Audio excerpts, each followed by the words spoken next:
I dropped a picture on Instagram, I don't know, maybe a week ago, with my RC3 next to a Huxworks can. I went to the range with my friend Cody Axton, and he had a Hux on his work rifle, and so I was like, oh, cool, I want to compare it. And he was like, yeah, let's go. So anyway, I dropped a picture, just we were shooting both guns that day, and got a lot of questions about it, and I actually talked to Mr. Steger earlier today for, I don't know, we were catching up for like an hour and a half. But that was one of the things that came up, and we saw very eye to eye on that also. So anyway, thought I'd make a video. I think he's making one also, so you can compare ours and see if we're talking the same thing. Anyway, for testing, my friend Cody had it was a Daniel Defense Mark 18, so it's a 10.3 SBR with a Hux, their flow through. I don't know the models, but their main like flagship can.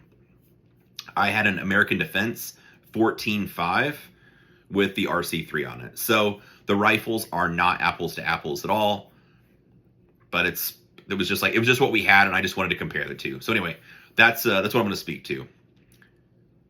Honestly, Cody and I switched rifles back and forth. I shot his rifle some, he shot my rifle some. Neither one of us really could tell a difference. Seriously, I mean, they got hot at the same rate. Neither one was gassy at all. Neither rifle has any of the vented charging handles, which produce the gas back to the shooter, anything like that. None of that stuff. Just because the cans are both flow through, and it just didn't matter. So the other thing is, I took off my ear pro for a little bit while he was shooting each rifle. I couldn't tell a difference either, and he said the same thing. Just being behind the gun with ear pro on, like neither one of us could really tell a difference between the two. So, in my opinion, they're pretty comparable products. I think there's a few things that I would be considering, though, for picking which one I would want. First one is mounting system. So, the Surefire line has a collar, and the way this thing works is you just press in this little button, which then kind of loosens this little ratchet, and it just opens up. Once you open it all the way up, on the back of, I should have a rifle up here, but on the back of the muzzle device, it's got a little notch on the bottom of it. So all you do is kind of line that notch up with that little pin. What I normally do is just set it off center a little bit, and then just twist it. When it lines up, it just drops down, like, okay, cool. Then after that, just twist the collar, so you can push it on this butt if you need to, and then it just ratchets, and I just let it turn until it stops. That's that. It's installed on the rifle. To take it off, go figure, reverse order. Press the button, just spin the collar until it comes completely loose, then just pull the suppressor off. That's it. These both of them can carbon lock. I just take my can off, like after each range session. I'll pull the can off and just hit the muzzle device with gun oil, wipe it off, and I've never had an issue with carbon lock or the thing seizing at all. If they do, Surefire has a thing, well, we had to do this with Ben's rifle, go figure, where you can actually shoot them off. And I'll be very careful the way I talk about this, because I game with one of the Surefire boys, and he's like, yeah, you guys posted that video without context. I'm like, okay, I'm sorry. So anyway, what you could do is, if it does get carbon locked, you just loosen the collar all the way, you shoot the rifle with the suppressor unlocked, and it will shoot the suppressor off the end of the gun. So, a couple things to talk about.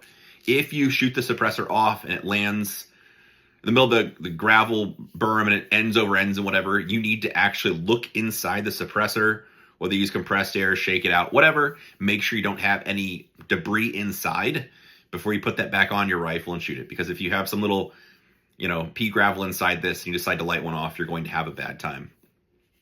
Something I've seen at elevated areas of the U.S. government is they have like a carpet. So it'd be a side impact berm with just a carpet kind of draping down.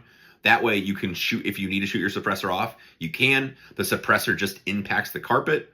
It kind of falls straight down, so it protects it a little bit from getting scuffed up or anything like that. And then your bullet's still safely impacting a berm, so there's not a safety issue at all. I thought that was kind of cool, but honestly, like I said, I take my can off after each time I shoot and just spray off the muzzle device, and I've never had an issue. And I've got thousands of rounds through this thing at this point, and no issues at all. The Hux is left-hand thread, so it's threading on at the opposite way that the bullet's traveling, the rifling. So it's, in theory, tightening the can while you shoot, as opposed to one of those things where, like, you shoot 10 rounds and you have to hand tighten it again, like a right-hand thread would be.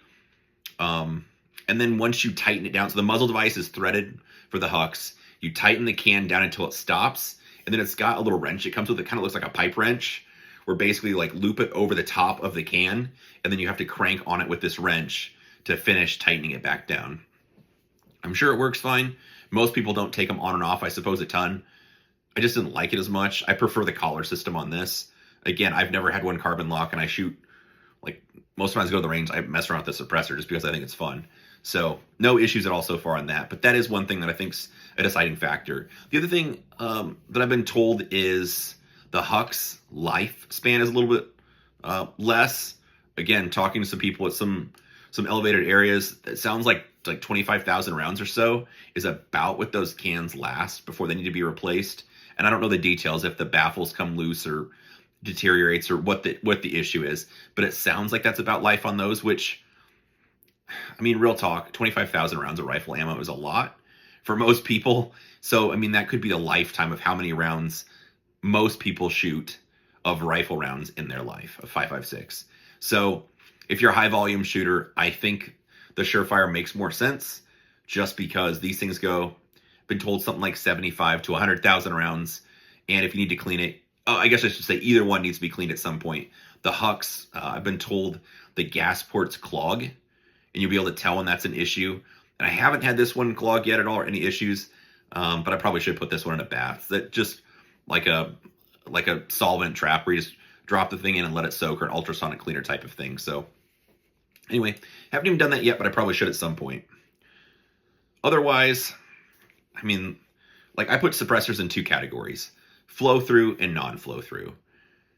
The little bit I've, like the different types of suppressors I've tried on a 5.56, anything that's not flow through is not really the can for me. I would not be interested, just because after 4 or 5 rounds, there's just a bunch of gas or debris coming back.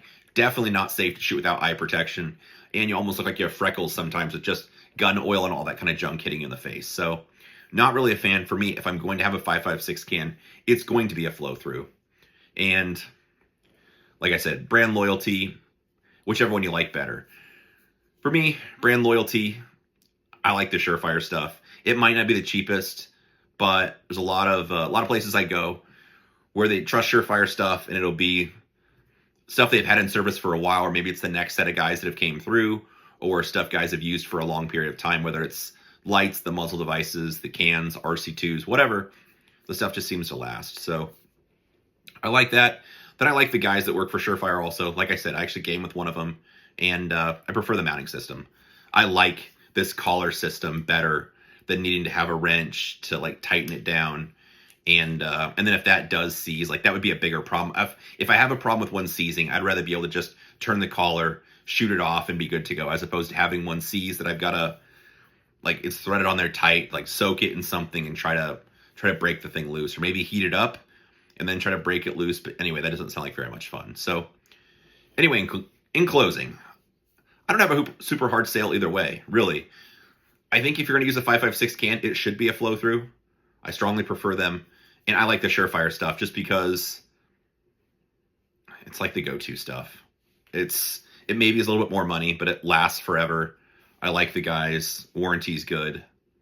Clients use it. So that's the stuff I use. Otherwise, if you like Hux, that's cool too. I'm not emotional about it. But anyway, hopefully that answers any questions you have. If you have any additional questions, I'll try to answer them if you want to drop them below.